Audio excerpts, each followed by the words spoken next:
না থাকলে তৃণমূল নামক শিশুর জন্মই হতো না। তাহলে ওরা ঘরের ছেলে, ওদেরকে যে কোনো টাইম শুভেন্দু অধিকারীকে ওরা ম্যানেজ করে নিতে পারবে, নওশাদ সিদ্দিকী আইএসএফকে ম্যানেজ করতে পারবে না। ওই জন্য ওদের উপরে চাপ সৃষ্টি করো।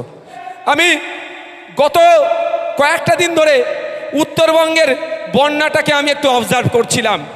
আমি কিচ্ছু বলিনি, গুটি কয়েক কথা বলেছি। একটা জিনিস আপনাদের সামনে বলবো। আপনারা কি দেখলেন?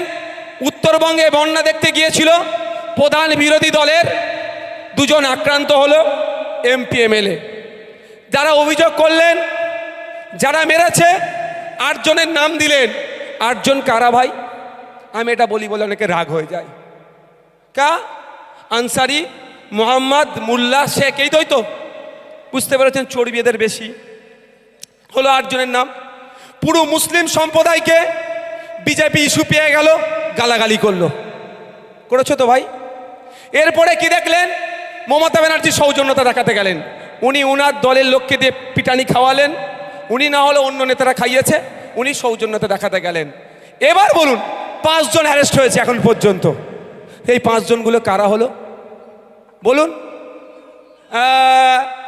তাহলে আমে দুটে মিশে গেল, আঁটি গড়াগড়ি করলো। আর আপনার হাতে যদি বই তুলে দেয়, পেন তুলে দেয়, আপনাকে যদি শিক্ষা দেওয়া হয়, আপনি ভালো করে জানেন অ্যাটেম্প টু মার্ডার 302 নম্বর ধারায় গেলে, চার্জশিট তৈরি হয়ে গেলে বিপদ আছে। কিন্তু একটা মিনিমাম টাইম পর্যন্ত কিন্তু জেলে থাকতে হবে। আর মারতে গিয়ে যদি কেউ আঘাতে লেগে মারা যায়, জেলের বাইরে আর বার হতে পারবো না। তাহলে জানতেন, মারামারি করতে যেতেন না।